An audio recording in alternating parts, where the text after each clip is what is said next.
మీరు నిజంగా అలసిపోయారా? లేక శత్రువు మీ ప్రార్థన జీవితం చంపడానికి నిద్రను ఆయుధంగా ఉపయోగిస్తున్నాడా? ఎందుకు బైబిల్ తెరిచినప్పుడు మాత్రమే నిద్ర వస్తుంది? ఎందుకు ప్రార్థన సమయంలో మాత్రమే కళ్ళు మూసుకుపోతాయి?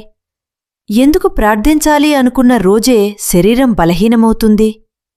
ఎందుకు బ్రేక్ త్రూ దగ్గర పడినప్పుడు మనసు భారంగా మారుతుంది? ఇది కేవలం టైర్డ్నెస్ కాదు. ఇది ఒక ఇన్విజిబుల్ స్పిరిచువల్ బ్యాటిల్, కనిపించని ఆత్మీయ యుద్ధం కావచ్చు. ఈ వీడియోలో మీ అలసట వెనుక దాగి ఉండే 7 ఆత్మీయ సూచనలను బైబిల్ ఆధారంగా చూడబోతున్నాం. మరియు చివర్లో ఈ మాంద్య ఆత్మను ఎలా జయించాలో కూడా తెలుసుకోబోతున్నాం.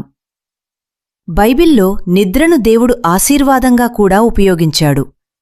కాని శత్రువు దానిని ఆయుధంగా కూడా ఉపయోగించగలడని చూపించాడు. దేవుడు వారికి మత్తు ఆత్మను ఇచ్చెను.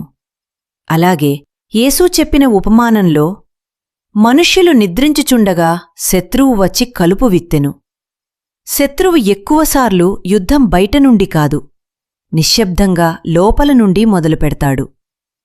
ఆత్మీయ మాంద్యం ఇది కేవలం అలసటేనా, లేక ఆత్మీయ లోపమా? మీ జీవితంలో ఎప్పుడైనా కారణం లేకుండా అసాధారణమైన అలసటను అనుభవించారా? నేను చాలా పనిచేసి అలసిపోయే సాధారణ అలసట గురించి మాట్లాడటం లేదు. నేను మాట్లాడేది ఇది సాధారణం కాదు అని లోపల అనిపించే అలసట గురించి.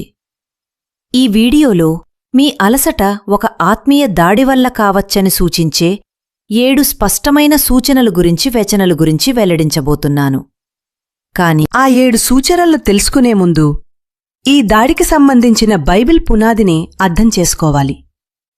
బైబిల్లో దేవుడు నిద్రను ఒక ఆశీర్వాదంగా కూడా ఉపయోగించాడు. అలాగే శత్రువు దానిని ఒక ఆయుధంగా కూడా ఉపయోగించగలడని చూస్తాము. రోమీయులకు 11:8లో ఇలా ఉంది: దేవుడు వారికి మత్తు ఆత్మను ఇచ్చెను, వారు చూడకుండునట్లు కన్నులు, వినకుండునట్లట్టు చెవులు. అలాగే శత్రువు కూడా నిద్రను విశ్వాసిపై ఒక ఆయుధంలా ఉపయోగించగలడు. మత్తయి 13వ అధ్యాయంలో ఇలా చదువుతాము: మనుష్యులు నిద్రించుచుండగా శత్రువు వచ్చి గోధుమల మధ్య కలుపు విత్తి వెళ్ళిపోయెను. ఇప్పుడు మీ అలసట కేవలం శారీరకమైనది కాకుండా ఒక వ్యూహాత్మక ఆత్మీయ దాడి అని సూచించే 7 స్పష్టమైన సూచనలను చూద్దాం. సూచన 1: ఎంపిక చేసిన నిద్రమత్తు, సిలెక్టివ్ స్లీపీనెస్. మొదటి మరియు అత్యంత స్పష్టమైన సూచన: మీరు ఆత్మీయమైన పనులు చేయబోతున్నప్పుడు మాత్రమే అకస్మాత్తుగా నిద్రమత్తు రావడం. ఉదాహరణకు, ప్రార్థన చేయబోతున్నప్పుడు, బైబిల్ చదవబోతున్నప్పుడు, సంఘానికి వెళ్లేటప్పుడు, ఆరాధనలో ఉండేటప్పుడు, టీవీ చూస్తున్నప్పుడు, ఫోన్ స్క్రోల్ చేస్తున్నప్పుడు, మాట్లాడుతున్నప్పుడు మీరు చురుకుగా ఉంటారు. కాని బైబిల్ తెరిచిన వెంటనే కళ్ళు మూసుకుపోతాయి. ఇది యాదృచ్ఛికం కాదు. యేసు తన శిష్యులను ప్రార్థన సమయంలో నిద్రపోతూ చూసి ఇలా అన్నాడు: 1 గంటయైనను మేల్కొని ఉండలేకపోయితిరా? మేల్కొని ప్రార్థన చేయుడి. శత్రువు ఇప్పటికీ అదే వ్యూహాన్ని ఉపయోగిస్తున్నాడు. ప్రార్థన ఆత్మీయ లోకాన్ని కదిలిస్తుందని అతనికి తెలుసు. అందుకే నిద్రమత్తును ఒక ఆయుధంలా పంపిస్తాడు. సూచన 2: సహజ నియమాలకు విరుద్ధమైన నిద్ర. 8 గంటలు. 10 గంటలు నిద్రపోయినా కూడా నేనసలు నిద్రపోలేదేమో అన్నట్టు అలసటగా ఉండటం. సాధారణ నిద్ర శరీరాన్ని పునరుద్ధరిస్తుంది, కాని ఆత్మీయ దాడిలో నిద్రే భారంగా మారుతుంది. పగలు నిద్ర, రాత్రి మేల్కొనడం, ఎక్కువ నిద్రపోయినా శక్తి లేకపోవటం ఇవి కేవలం శారీరక సమస్యలు మాత్రమే కాకుండా ఆత్మీయ ఒత్తిడికి సూచన కావచ్చు.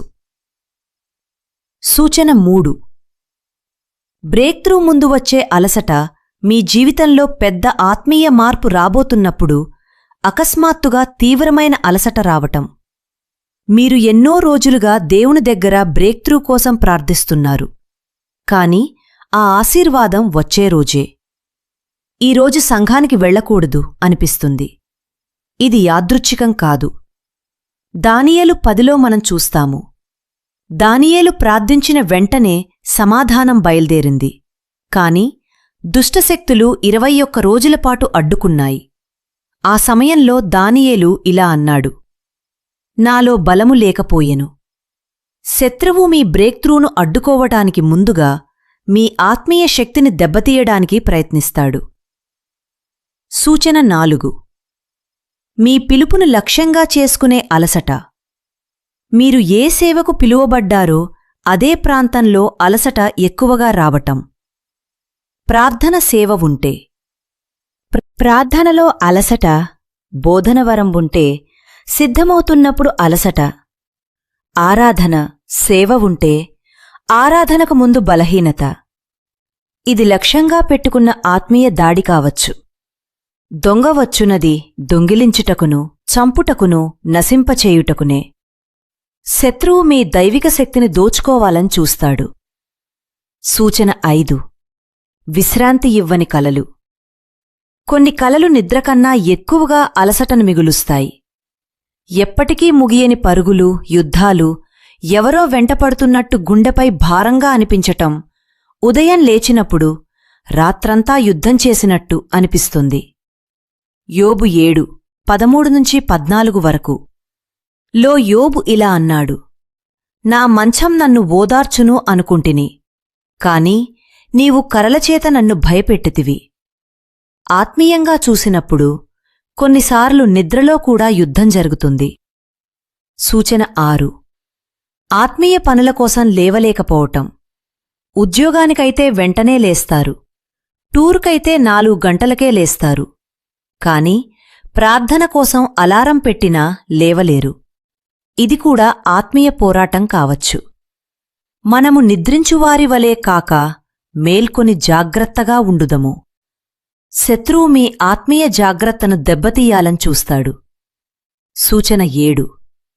ఆత్మీయ నిర్లక్ష్యం ప్లస్ శారీరక మాంద్యం. ఇది అత్యంత ప్రమాదకరమైన స్థితి.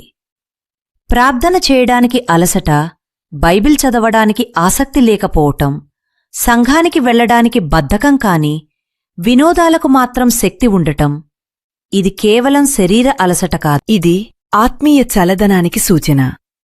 ప్రకటన గ్రంథము 3, 15-16 వరకు. యేసు ఇలా అన్నాడు, నీవు చల్లనివాడనైనను వేడినివాడనైనను కాను, గోరువెచ్చగా ఉన్నావు.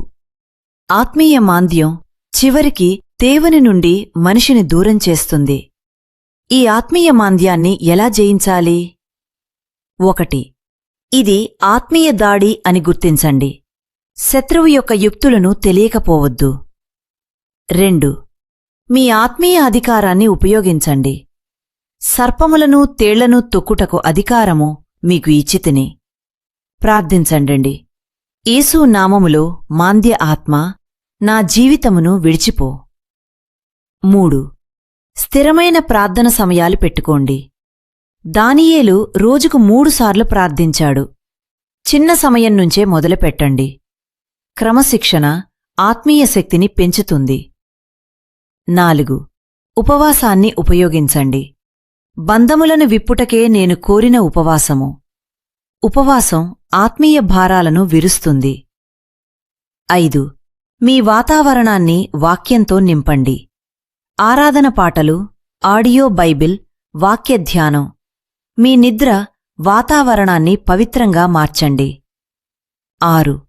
ఆత్మీయ సహవాసం కలిగి ఉండండి. ప్రార్థన భాగస్వామిని కనుగొనండి.